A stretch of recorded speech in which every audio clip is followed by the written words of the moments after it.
Zion AG Church presents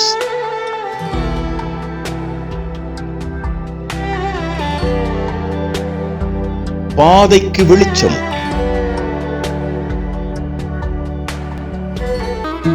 எதுவரைக்கும் இறங்காதிருப்பி, எதுவரைக்கும் தூரமாயிருப்பி, எதுவரைக்கும் இறங்காதிருப்பி, எதுவரைக்கும் தூரமாயிருப்பி. என்ன மறக்காதீங்க, என்ன மறந்துடாதீங்க, உங்க சமூகத்தை விட்டு என்ன தள்ளிராதீங்க. என்ன மறக்காதீங்க, என்ன மறந்துடாதீங்க, உங்க பிரசன்னத்தை விட்டு என்ன தள்ளிராதீங்க. எதுவரைக்கும் இறங்காதிருப்பி, எதுவரைக்கும் தூரமாயிருப்பி. தூரம் ஓடின நாட்களும் உண்டு, துணிகரமாய் வாழ்ந்த நாட்களும் உண்டு. தூரம் ஓடின நாட்களும் உண்டு, துணிகரமாய் வாழ்ந்த நாட்களும் உண்டு. ஆனாலும் விட்டு கொடுக்கலையே கிருபையினார் மீட்டு கொண்டீரே. ஆனாலும் விட்டு கொடுக்கலையே கிருபையினார் மீட்டு கொண்டீரே.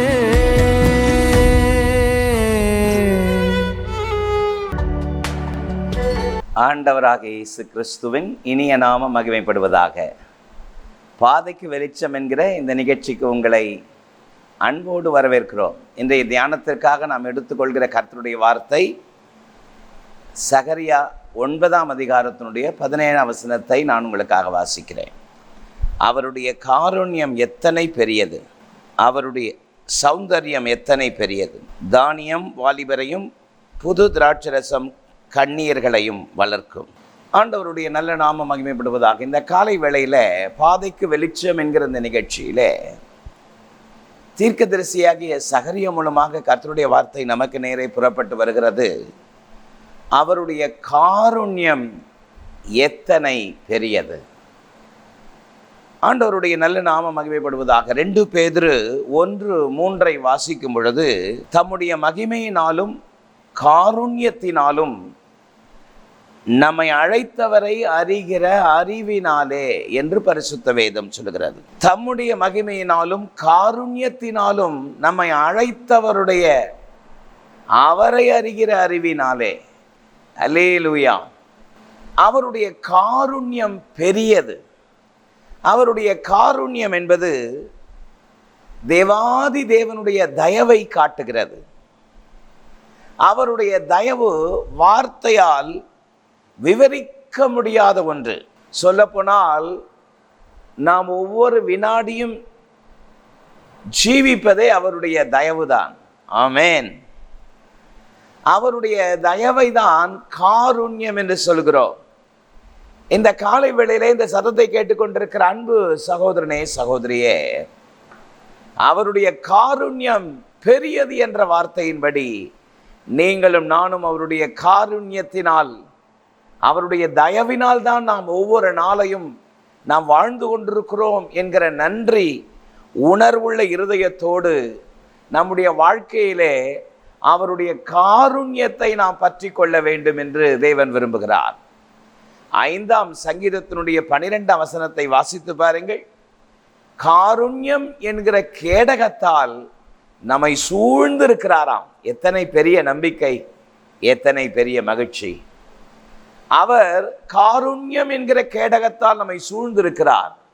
நமக்குள் காணப்படுகிற எல்லா பயங்களையும் பதட்டத்தையும் நீக்கி அவர் நம்மோடு கூட இருக்கிறார் என்பதை அவருடைய காருண்யம் நமக்கு வெளிப்படுத்துகிறது. இந்த சத்தத்தை கேட்டுக்கொண்டிருக்கிற அன்பு சகோதரனே சகோதரியே, கர்த்தருடைய காருண்யம் உங்கள் மேல் இருக்கிறது என்பதை நீங்கள் மறந்துவிட வேண்டாம். பரிசுத்த வேதத்திலே காருண்யத்தினுடைய பலவிதமான கோணங்களை பற்றி பரிசுத்த வேதம் நமக்கு சொல்கிறது. காருண்யத்தினுடைய பல தன்மைகளை பற்றி பரிசுத்த வேதம் சொல்கிறது. 3 காரியத்தை உங்களுக்கு முன்பதாக நான் சொல்லும்படி விரும்புகிறேன். இழுத்து கொள்ளும் காருண்யம், சூழ்ந்து கொள்ளும் காருண்யம், பெரியவனாக்கும் காருண்யம். அல்லேலூயா! அவருடைய காருண்யம் எத்தனை பெரியது. நம்பர் 1, இழுத்து கொள்ளும் காருண்யம். என்னோடு கூட எரேமியா 31ஆம் அதிகாரத்தினுடைய 3ஆம் வசனத்தை எடுத்துக் கொள்வீர்களானால், பூர்வகால முதல் கர்த்தர் எங்களுக்கு தரிசனையானார் என்பாய். ஆம், அநாதி சிநேகத்தால் உன்னை சிநேகித்தேன், ஆதலால் காருண்யத்தினால் உன்னை இழுத்து கொள்கிறேன் என்று பரிசுத்த வேதம் சொல்கிறது. காருண்யத்தினால் உன்னை இழுத்து கொள்கிறேன். ஓசியா 2:14 வாசித்து பாருங்கள். வனாந்திரத்திலே நயம் காட்டி நம்மை அழைத்தார் என்று பரிசுத்த வேதம் சொல்கிறது. இந்த சத்தத்தை கேட்டுக்கொண்டிருக்கிற அன்பு சகோதரனே, சகோதரியே, ஒரு காலத்திலே நாம் ஆண்டவரை விட்டு தூரம் போயிருந்தோம், எங்கோ இருந்தோம். எபேசியர் 2:13 சொல்கிறது போல, முன்னே தூரமாயிருந்த நம்மை அவருடைய இரத்தத்தை சிந்தி அவருடைய காருண்யத்தை வெளிப்படுத்தி நம்மை சமீபமாக்கினாரே. அல்லேலூயா! எத்தனை பெரிய மகிமை பாருங்கள். உன்னத பாட்டு 1:4 பாருங்கள். என்னை இழுத்து கொள்ளும், உமக்கு பின்னே ஓடி வருவோம். சூலமித்தி மணவாளனை பார்த்து சொல்கிறார், என்னை இழுத்து கொள்ளும் என்று சொல்கிறார். யோவான் 12:32 வாசித்து பாருங்கள். நான் பூமியிலிருந்து உயர்த்தப்பட்டிருக்கும் பொழுது எல்லோரையும் என்னிடத்தில் இழுத்து கொள்ளுவேன். ஆண்டவராகிய இயேசு கிறிஸ்துனுடைய பாடு மரணங்கள், சிலுவையிலே அவர் உயர்த்தப்படும் பொழுது அவர் சிலுவையில் சிந்தின இரத்தத்தை, அவர் செய்த தியாகங்களை யாரெல்லாம் நம்புகிறார்களோ, விசுவாசிக்கிறார்களோ, அவர்களுடைய பாவ சாபங்களை நீக்கி அவர்களை தம்மண்டையிலே இழுத்து கொள்ளுகிற காருண்யம் அவர் செய்த தியாகத்தில் இருக்கிறது, அந்த அன்பிலே இருக்கிறது. இந்த சத்தத்தை கேட்கிற வாலிபனே, இந்த சத்தத்தை கேட்கிற சகோதரா, குடித்து வெறித்து உன் சரீரத்தை நாசப்படுத்தி உன் நாட்களை எல்லாம் வீணடித்தினது போதும். நான் பிரசங்கிக்கிற அன்பு தெய்வமாக இயேசு கிறிஸ்து உன் பாவ சாபங்களை எல்லாம் மாற்றி உன்னை அவருடைய இரத்தத்தினால் கழுவி அவருடைய காருண்யம் என்கிற அன்பினாலே உன்னை இழுத்து கொள்ளும்படி இன்றைக்கு ஒரு அழைப்பை கொடுக்கிறார். அவருடைய காருண்யம் நம்மை இழுத்து கொள்கிற காருண்யமாயிருக்கிறதுக்காக நன்றி சொல்லுகிறேன். யோவான் 6:44 பாருங்கள். என்னை அனுப்பின பிதா ஒருவனை இழுத்து கொள்ளாவிட்டால் அவன் என்னிடத்தில் வரமாட்டான், கடைசி நாளில் நான் அவனை எழுப்புவேன். பிதாவாகி தேவன் அநேகரை இயேசு கிறிஸ்துவினுடைய அன்பாகிய காருண்யத்தினாலே இழுத்து கொள்கிறாராம். இந்த சத்தத்தை கேட்கிற அன்பு சகோதரியே, வாலிப மகளே, அவருடைய காருண்யம் என்றும் அன்பு உன்னை இழுக்கிறது. அவருடைய கரத்திலே உன்னுடைய வாழ்க்கையை ஒப்புக்கொடு. அது இழுத்து கொள்ளும் காருண்யம். நம்பர் 2, 2வது சூழ்ந்து கொள்ளும் காருண்யம். சங்கீதம் 5:12 நான் வாசிக்கிறேன். கர்த்தாவே, நீர் நீதிமானை ஆசீர்வதித்து காருண்யம் எனும் கேடகத்தால் அவனை சூழ்ந்து கொள்கிறேன். கர்த்தர் தம்முடைய பிள்ளைகளை சூழ்ந்து கொள்கிறாராம் காருண்யம் எனும் கேடகத்தால். யோபு 1ஆம் அதிகாரம் 9, 10, 11 ஆகிய வசனங்களை வாசித்து பாருங்கள். நீர் அவனையும் அவன் வீட்டையும் அவன் வீட்டிற்குள்ளான எல்லாவற்றையும் சுற்றி வேலியடைக்கவில்லையோ என்று பரிசுத்த வேதம் சொல்லுகிறது. நீதிமானை காருண்யம் எனும் கேடகத்தால் சூழ்ந்திருக்கிறாராம். ஆகவேதான் சொன்னேன், அந்த காருண்யம் சாதாரண காருண்யம் அல்ல, அது சூழ்ந்து கொள்ளும் காருண்யம். அல்லேலூயா! சங்கீதம் 32:10 வாசிக்கிறேன் பாருங்கள். துன்மார்க்கனுக்கு அநேக வேதனைகள் உண்டு, கர்த்தரை நம்புகிறவனையோ கிருபை சூழ்ந்து கொள்ளும். இந்த காலை வேளையில பலவிதமான பதட்டத்தோடு, வேதனையோடு, தத்தளிப்போடு எப்படி இதை சமாளிக்க போகிறேன் என்று சோர்ந்து போய் இந்த வார்த்தை கேட்டுக்கொண்டிருக்கிறீர்கள். கர்த்தருடைய வேதம் சொல்கிறது, கர்த்தரை நம்புகிறவனையோ அவருடைய கிருபை சூழ்ந்து கொள்ளும். கர்த்தருடைய கிருபை உங்களை சூழ்ந்து கொள்ளும். சகோதரா, எதை குறித்து நீங்கள் பயப்பட வேண்டிய அவசியம் இல்லை. கர்த்தருக்கு உண்மையாயிருங்கள்.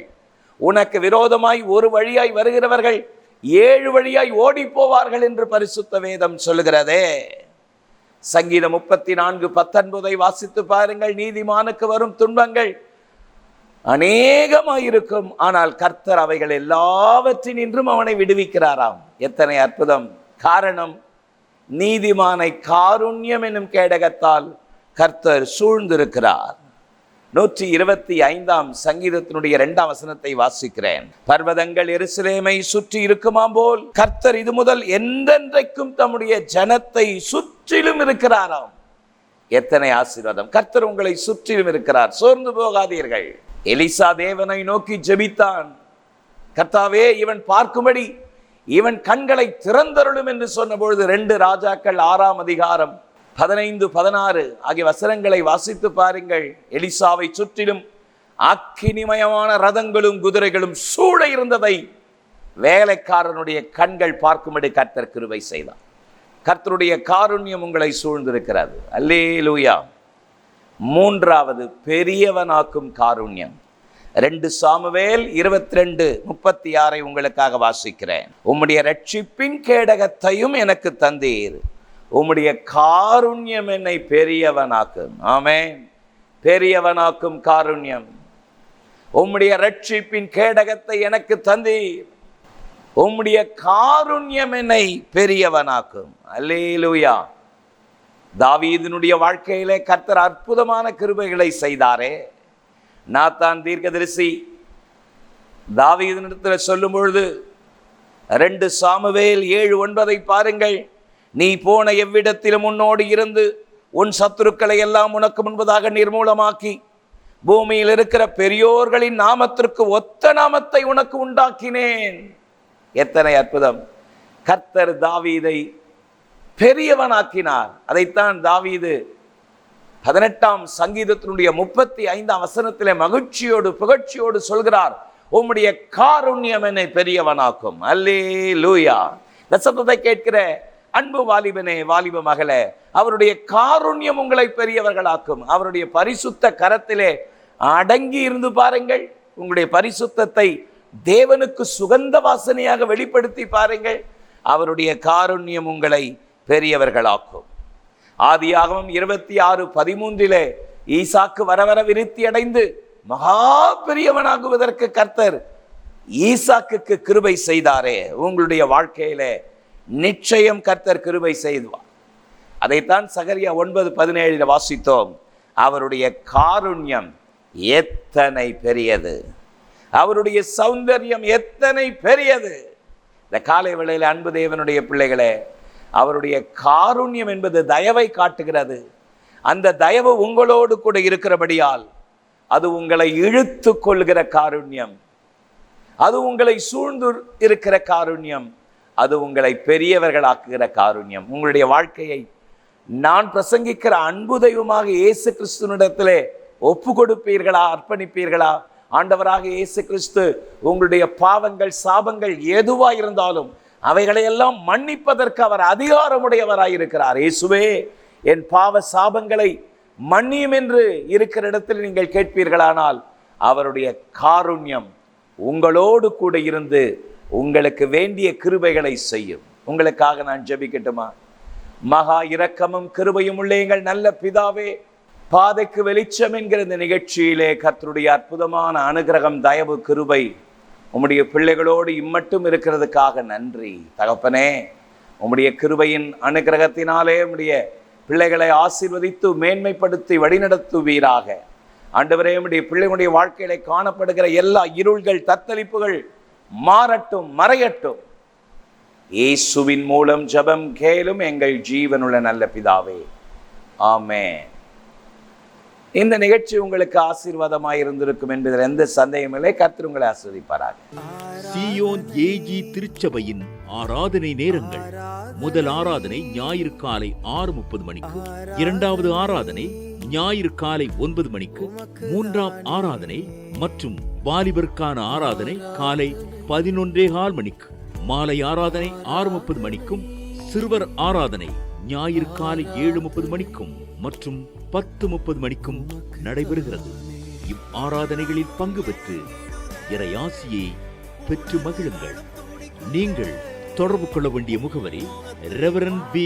சுதாகர் சாமுவேல், தலைமை போதகர், சியோன் ஏஜி திருச்சபை, எண் 8, புத்தர் தெரு, காமராஜபுரம். செல்போன் 93-8111-7257 மற்றும் 93-8111-7257.